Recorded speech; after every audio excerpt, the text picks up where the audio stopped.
halganka dalkiisa ka sokow Lumumba wuxuu ku talami jiray midnimada Afrika sidii ay ku rumoobi lahayd sidaas awgeed baa wixii lagu falay ay ummadihii qaaraddu uga naxeen Soomaalida oo dareenkeeda siyaasadeed uu waagaas aad u fogaana waxay ugu horeysay dhacdadaas tiirayada lahayd dadyowgii ka dhiidhiyey ee sida weyn uga murugooday taana waxa u maraga Allah u wada naxariistay labadii saaxiib Cabdulaahi Qarshi iyo Xuseen oo Faarax heestii tacsida ahayd ee ay wada curiyeen heestii ay Lumumba ugu baroordiiqeen isla baryahaas waa heestii uu Cabdulaahi Qarshi ku luuqeeyay ee isagoo Soomaalida ka wakiila xanuunkii dilka halyeygooda uu reer Kongo kula qaybsaday waa heestii uu ku bilaabi jiray Lumumba ma noola mana dhimanay labada midna ha u malaynina muuqiisoo la waayay mooyaane inuu maqan yahay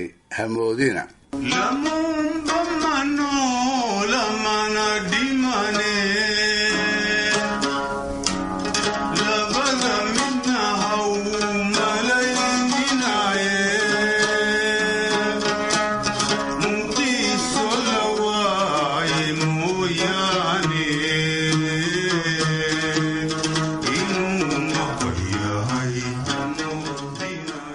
miraheeda dareenkii maalmahaas Afrika ka jiray iyo luuqda Cabdulaahi Qarshi markii la isku daro waxay ahayd tacsiin weyn hees u qaranta inkastoo aanan hubin iyada oo afka Faransiiska loo rogay inay reer Kongo heleen iyo in kale meedisyadeedii kale waxaa ka mid ahaa madax buu noo ahaa mudnaan jiray miyay kaalintiisii maran tahay dadkoo maqlay baa ka murugoodo maankiyo maskaxdaana wada rogan midiidin iyo magan ahaan maynee miya nala muquunin karayaa maangaabyada meel nagaga dhacay iyo ma moogin godobtaa inagaga maqan madowgu giddi waa idinla meelo Kongoy maanta waa midkaa qura madowga giddi waa idinla meelo Kongoy maanta waa midkaa qurahe Lumumba ma noola mana dhimane labada midna ha u malayninaye muuqiisoo la waayay mooyaane inuu maqan yahay hamoodinaye sidii aan u bartay Cabdulaahi Qarshi wuxuu ahaa fanaan kolba erayada uu ku heesayo rumaysnaa kala qoqobka Soomaalida fanaan aan la maqashin jirin siliceeda aan adkaysi u lahaan jirin lana ilmayn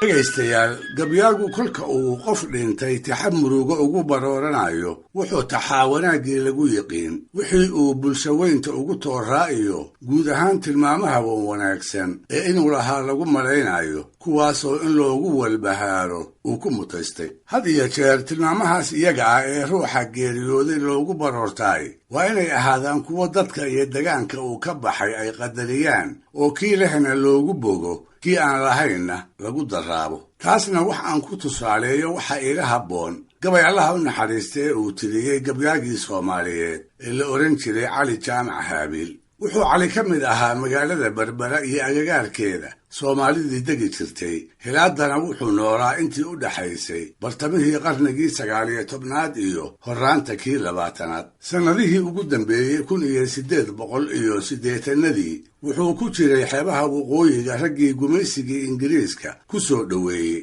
markii dambana joogitaankiisa taageersanaa sida laga garan karo tixaha naga soo gaaray qaarkood taas ayayna ahayd sababtii colaadda maanso ay muddaba uga dhex aroosnayd isaga iyo hogaamiyihii daraawiishta Sayid Maxamed Cabdilla Xasan tuducyada qabsi leh oo intooda badan shakhsiga wadaadka uu aad ugu wareemay ayuu marba tirin jiray kuwaasoo isaga qudhiisa caan ka dhigay maansayahanimadiisana soo banbixiyey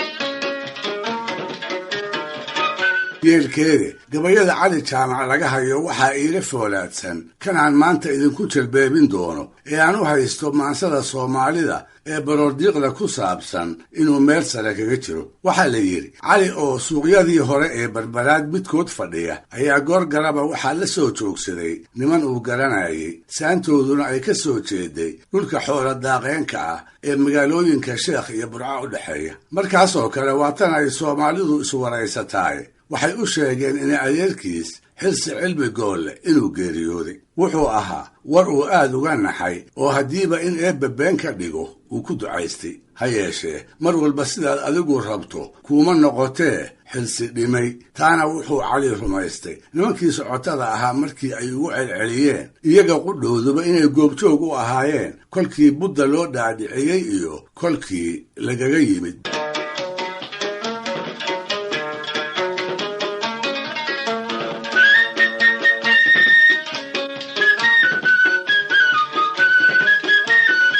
halkii uu fadhiyey ayuu cali ka kici waayey. qorraxdiibaa ugu dhacday. waa keligiis. markii la dhaqaajin waayey baa laga kala tegey. wuu gorrosiyo madaxa ayuu foorrinayaa. garka ayuu labada low ku hayaa. goor dambe oo mugdigii uu magaaladii wada daboolay ayuu luga aan tabar lahayn hoygiisii ugu luuday. dabadeedna gogashii buu isku tuuray. wax yar kadibse wuu ka soo booday. cashadii baa la soo hordhigay. suu waa iska fogeeyey. waa la qodqoday. jawaabse waa hidin waaye. sidaas buu waagii ugu bari. barqadii kolkay tahay ayaa waxa u yimid nin ay waday ahaayeenoo markuu dareemay in wax si ka yihiin doocdoociyey. dabadeedna ka soo saaray xanuunkii uu la gubanayay iyo wixii ugu wacnaa. ninkaas oo la odhan jiray faarax bawdoole ayuu u deexday una sheegay gelinkii dambe ee xalay gabaygii uu xilsi ugu baroortay, kaasoo uu ka hormariyey arar culusoo haddiiba laga garan karo murugadii haysay iyo geerida loo soo sheegay walbahaarkii ay ku abuurtay. isaga oo haaraamaya nimankii warka baas u soo sheegay ayuu ku bilaabayaa galgaladkii xalay iyo faaraxow gama'la'aantayda gogashaan ku jiifsaday, hurdada goodkii igu yaacay, gasiinkii la ii dhigay waxaan gawska uga daayi, dar guryii ka yimid baa warbaas iila soo galaye gablamooyin waxay sheegayeen guul darriya hooge, geeridii xirsay ii wadeen gacal ha waayeene, gabbal baa u dumay reerihii galiga boociyii leh, abidkii rag waa go'i jire, tanise waa gowe lixaroo u wada gaar ahaa gocanayee mooyi.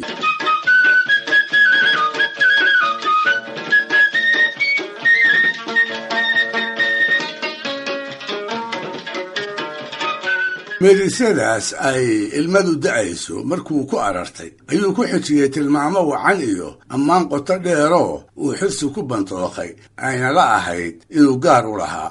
ammaan badan oo ruuxa nooli in lagu sheego uu jecel yahay, kii dhintaana uu rabi lahaa wixii ka dambeeyaa inay ku sheegaan. waa geesinimo, waa xaajo aqoon, waa deeqsinimo, waa aqoonta fuulaanka fardaha, waa dulqaadka sokeeyaha lagula xaalo, oo waa daafaca reerka. waa 6 tilmaamood oo gabyaagu uu xilsi cilmi uga samri la'yahay, baroortana ugu wacan. isaga oo haddaba ina baraya geesinimadiisii, garyaqaannimadiisii, deeqdiisii iyo martida kolba u soo hoyata siduu ugu xilqabi jiray ayuu yidhi, midi waa haddii laysgalo oo geel la kala qaado gurmad noqonayaa, iyo annagu guuto bixinaaba geelyaalihii fule markuu geelala furhooraayo rogaalkuu garaangelin ogaa gocanayee mooyi. garaadkaatay xaajada guracan guurti kala maagtay, haddii geedka laysugu yimaad golaha waayeelka nin waliba hadduu gees damco oo giijo madaxiisa wax la wada gorfeeyaba haddii la isu geyn waayo gaagaabsayaa iyo isagu gaafa hadalyaaba guddoonkii la wada raaci jiray gocanayee mooyi. gab hadday martidu soo tiraa goobuu nala joogo, godka lagu janneeyow hadduu goosan la carraabo, garabsaa rag weeye hadduu gogosha soo daadsho, gasiinkii la soo dhigay haddaad gal iyo daad moodo bakhayl ba isgamiime intuu gaarka ka qoslaayo godolkuu ku haasaawin jiray gocanayee mooyi.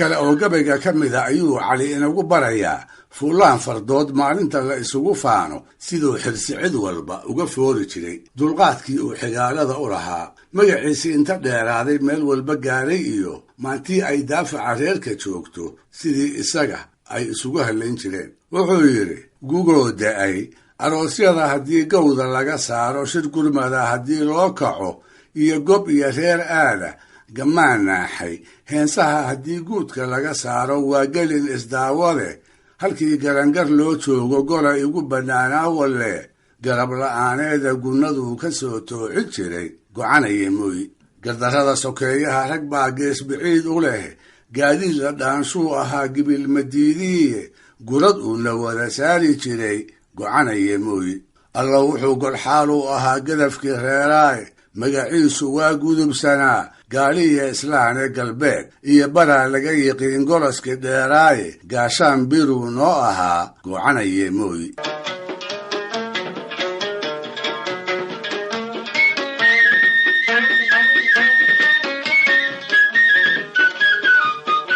markuu baroortii dhammaystay ee arar iyo dulucba wixii uu odhan lahaa uu yidhi ayuu miyirsaday dib buu isu xisaabiyey wuxuu garwaaqsaday geeridu inay xaq tahay diin ahaan inuu muran ka keenaana ay gaf tahay markaas buu eebba weyne dembidhaaf weydiistay kana duraantay aakhire markii la tago inuu u kaso mar walba dhinaca uu ku sugan yahay nebi maxamed nabadgelyo iyo naxariista korkiisa ha ahaatee markaas buu tixidii ku soo gebagabeeyey adduunyada tan laga guurayo ee gebagabaa joogta ee laga galbaday meesha iyo geeridii maxamed anunbaa gubtahanyoonayoo geesigii tabaye allahayow wax dhan baan gafeeye adigu haygooynin oo geesta nebigii ima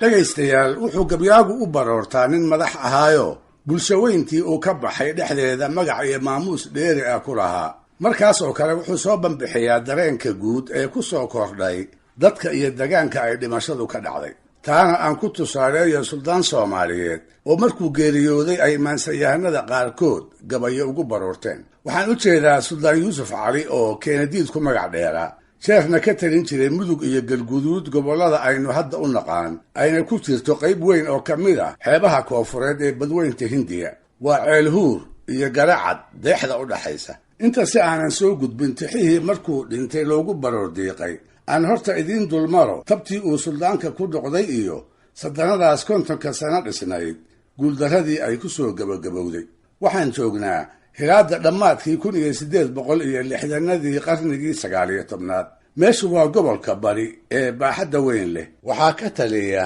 boqor cismaan maxamuud oo guddoonka ugu dambeeya aan isaga iyo walaalihiis lagula murmin xarumaha fadhigiisu waa magaalooyinka baargaal iyo caluula yuusuf cali isagu reer boqor ma aha kama safoga waa boqor tiirshe balsadda talada mar walba ka agdhow dhagaha boqorkuna ay u furan yihiin waayadaas haddaba la isku wanaagsanaa ayuu yuusuf cali wuxuu boqorka siiyey gabadh uu dhalayoo caasho keenadiid la oran jiray waxay gacalo ku wada joogaanba muddo kadib ayay nimankii xididka iyo xigaalkaba ahaa isqabteen oo maxay isku qoonsadeen war uma hayno marahayga cid u haysaana sooma dhowaan waxayse ila tahay maamulka dadku inuu ahaa waxa loo fili karo qardoofada inuu dhex dhigay awal horese hoos iyo afkuunbay ku ekayde kol dambe ayay colaadoodii soo ifbaxday mar qura ayay yuusuf cali ka go'day intuu bisinka qabsado inuu boqorka afgembiyo sidaana uu isagu talada kagala wareego sanjibaar buu isa sii taagay yamanna rag buu u dirsaday isaga oo sarab iyo saanadoona habeenkii dambe ayaa ciidan tiro yarow isagu ammaanduuro u ahaa waxay weerar hubaysan ku qaadeen qalcaddii uu boqorku caluula ku lahaa ee uu wax ka maamuli jiray waxbase ugama naasacaddaan inta laga hub iyo rag batay ayaa la jabiyey mase quusane weerarro kale ayuu isku dayey guulse kuma soo hoyn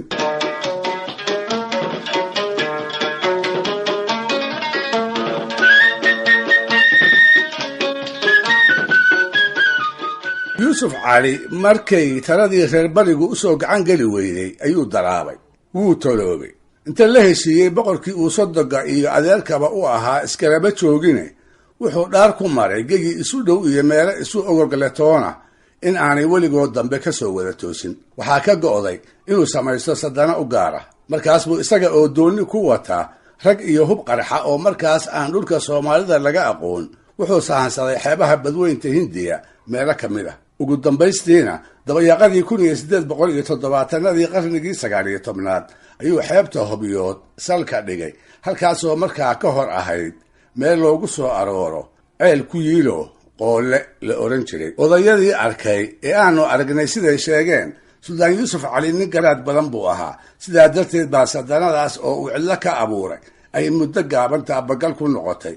xoogagii markaa dunida ugu cadcadaana ay u aqoonsadeen. Talyaaniga ayuu la saxiixday heshiis saaxiibtinimo oo Hobyo ka dhigay maxamiyad iyaga hoos timaada, heshiis la mid ah ku hore oo Boqor Cismaanna ay la saxiixdeen.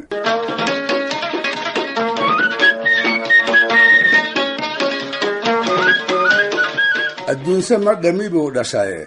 bilowga qarnigii 20aad ayay suldaanka iyo sadanadiisii dhibaata la soo daristay. waxaa xoog u socda daraawiishi dagaaladii ay gumaysiga kula jirtay, laakiinse iyaga iyo Keenadiid waa col, iyaga iyo boqorna waa col, suldaanka iyo boqorkuna waa col. waa 1903 waxaa aroosan ololihii saddexaad ee Ingiriisku u abaabulay in daraawiishta lagu tirtiro. markaas baa General Manning iyo waxaa is-afgashaday Talyaaniga. waxay ku heshiiyeen ciidan fara badan oo maraakiib lagu wado in xeebta Hobyood laga dejiyo, kolkaasna daraawiishta nag lagaga dhigo. suldaankii oo aan qorshahaas la ogeysiin ayay ciidankii soo rogeen. markaas bay weydiisteen in saad iyo gaadiidba uu ciidankaas ku taakuleeyo, taasoo uu iska soo taagay. waxaa laga wariyey inuu yidhi in Cabdilla Xasan annagu colaan ahaano uga sahiilin maayo nin iiga shisheeya oo uu Ingiriiska ula jeeday. taas ayaa lagu qoonsaday. markab xeebta taagan oo loogu sheegay in dushiisa qadar sharaf lagu siin doono ayaa markuu soo koray la dhaqaaqay. cadan oo Ingiriisku haystay ayuu dabin ku xiraa. mar dambana waxaa loo wareejiyey Asmara oo dhowr gu uu Talyaaniga ugu qabiraa ilaa uu araggiisii ku waayey.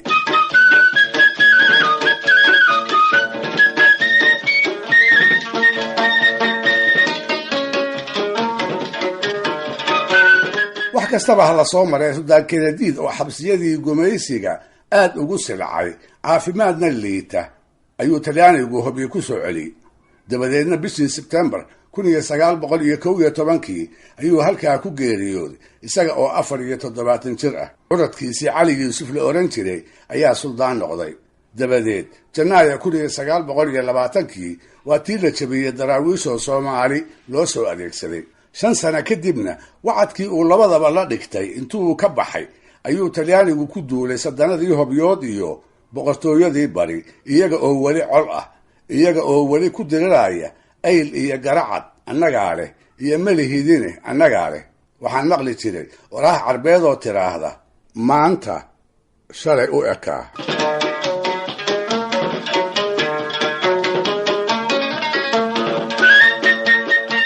sida la wariyey aad bay dadkii degaanku geerida suldaanka uga naxeen. waxaase ugu daraa Yuusuf Ibraahim oo Yuusuf Dheere loo yaqiin, kaasoo warkaas cadan ku maqlay, dabadeedna ugu baroor diiqay tix aanaan wada helin inta naga soo gaadhaysa ay tiiraayo miiran tahay. waxayba la noqotay in geerida suldaanka uu cirku la ilmaynayo, in qoraxda ifkii ka tegayoo arladu ay dartiis u mugdiyowday, in geedihii ubaxa lahaa ay u engegeen, dunida oo idilna ay dam u tiri. wuxuu yidhi dadkaan aragnay aradkii Hobyood amarka lay sheegay arbow Keenadiid, adamihii iilka lagu awdiye araxdiyo haddaan oofta midig ka leeyahay. cirkaa ooyaya waa abkiyey sida agoomeede, arooryadana shamiskaan iftimin, oogta waa beriye arladana dhirtiibaa engegan ubaxu saaraaye, adduunyaduna amug bay u tiri umashadiisii. kolna haddaanu ururkii shirka iyo geedkii imanaynin, halkii laysu uumay iyo hadduu aakhiro u hoyday, samirka ha ilaawina wixii tagay ma eegtaana buur.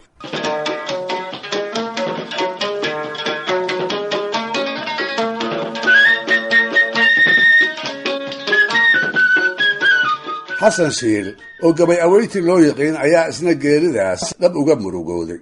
si uu haddaba murugadaas inoo dareensiiyo wuxuu baroortiisa ku soo gebagabeeyey halkii geerida Keenadiid looga soo sheegay inay u dhaami lahayd in looga soo sheego ciyowba in adduunka la laabi doono berri ama beri dambana buunka qiyaame la afuufi doono. wuxuu yidhi warka xalay keliyaha iga qabtay in qaadan kari waayey oo sida waraabihii qabsaday qalaya jiirkayga oo dhididkii iga soo qac yiri qooyey maradayda oo aan dhafoorada qabsaday sida nin qaamaysan in qiyaamihii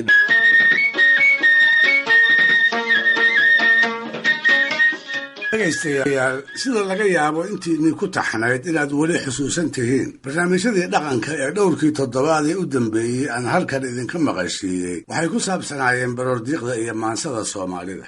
tira ahaan waa ujeedooyinka maansada midda ugu yar, inta aan ka warqabana gacan kaliya faraheed ma dhamma. iyada oo guud ahaan sidaasa ayaa haddana waxaa ugu sii yar gabayada ay maansayahanadu dumarka ugu baroordiiqeen.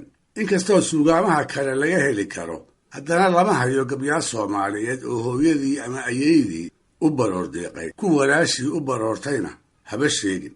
inta ay maansada soomaalidu tiro la eg tahay, waxaa la hayaa oo keliya 2 maansayahan oo haweenkii ay qabeenin markii ay geeriyoodeen gabayo ugu baroortay. midi waa Raaga Ogaas iyo gabaygiisii aan silsiladan ku bilaabay, gabaygii kaafka uu ka qaadi jiray ee markuu libaaxu ka cunay ooridiisii Faadimo Cilmi Xuseen uu ugu baroortay. ninka kale waa gabyaa dhowaan iishay oo la oran jiray Cabdi Maxamed Awmagan, Cabdigalayaxna ku magac dheeraa. dhaxalkii maanso ee gabyaagaas lagala haray ayaa waxaa ka mid a gabayo shiiqsi leh oo uu tiriye jeer ay ka dhimatay gabar markuu guursanayay ururintii yaradkeeda uu ku dhibtooday, gadaal iyo markuu camal bartayse uu dhab u jeclaaday.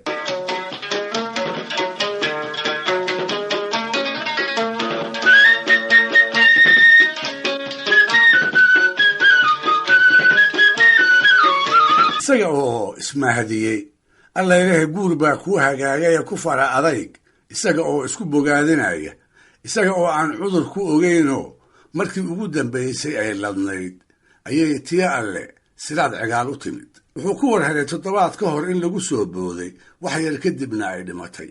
markaas buu isula ekaaday boqor duubkii laga xayuubiyey, janno uu ku jiray nin laga buriyey, nin cadowgiisii u jabayoo in lagu wiirsadaa ay gar tahay, nin aan nolol iyo naala dambe u laabnayn. wax walbase waxaa uga xanuun badnaa isaga oo aan goobjoog u ahayn, xajuubkeedana aan dul taagnayn, in agagaarka laasaha higlood lagu aasay.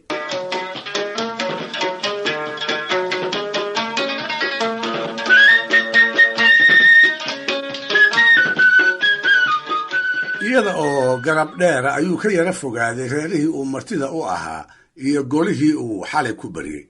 ilmo kolba soo dhaafaysa ayuu qarsanayaa, waana gartiisoo wuxuu dhex joogaa bulsho nin raga oo ooyaya liidnimo u taqaan, dumarka mooyee bulsho ay ilmadu laboodka ka xaaraan tahay.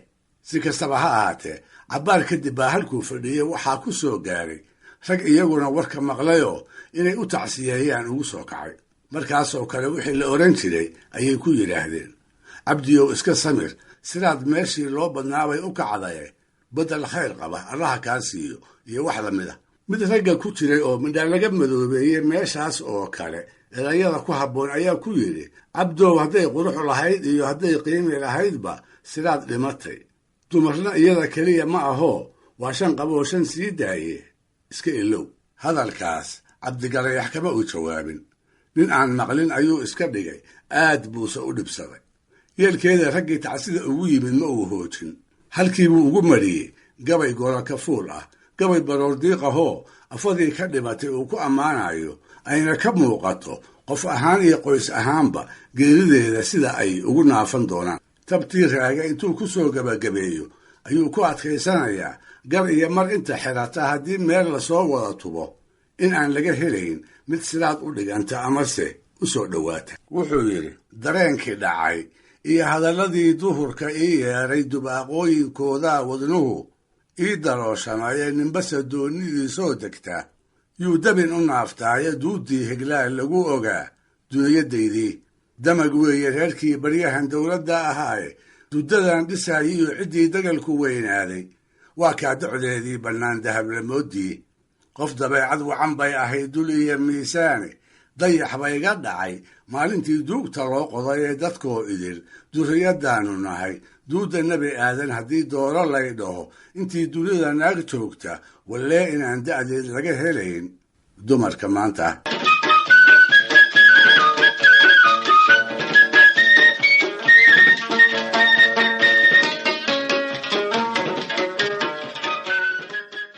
allaha u naxariistee siraad cigaal markay geeriyootay laba wiil bay gabyaaga u lahayd. laba midka weyne uu markaa dhulka ka kacay kan kalena uu weli naaskeeda ku dhegganaa.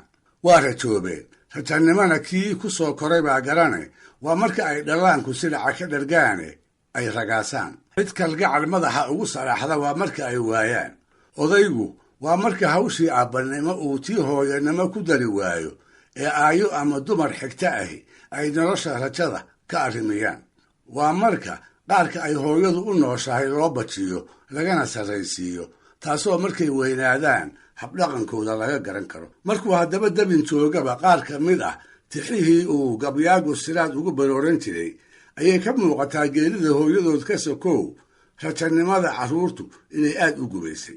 tixahaas midkood tuducyo aan ka soo goldooxay ayuu ku yidhi gobannimo nin raga xiluhu wowgada horreeyaane gudcur igu madoobaa markaan waayay gabadhii xidhiyuhuna way go'an yihiin. guga kan maanta ah ee gacan aan ka mayn baan ka jabay garabka meeshaahe geerida siraad iiga daran duni gadoonkeeda. gurigoo madowye markuu gabanku ii muuqdo ama aan gamaastaan bartiyo gogoldhiggii waayo amaan soo garwaaqsado qoftaad geriga moodaysay hadba waan gubtahanyoonayaa gocasho meelbaas.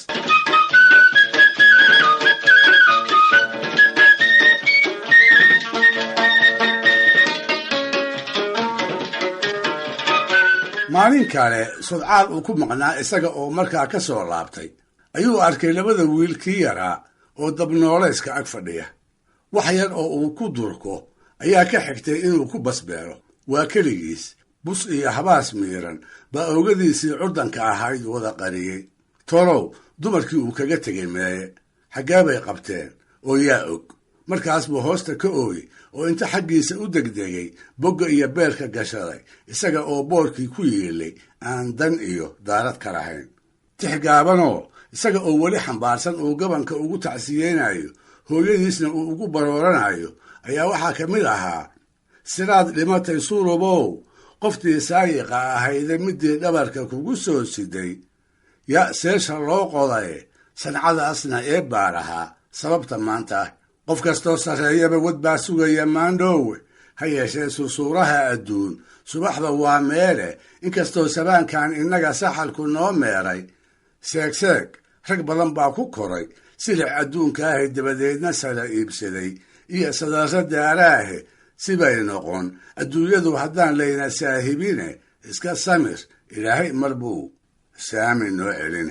dhegaystayaal, barnaamijka dhaqanka iyo hidduhu maanta halkaa ha inoo joogo. waa inoo toddobaadka soo aadan iyo ku lamid ah hadduu eebba idmo.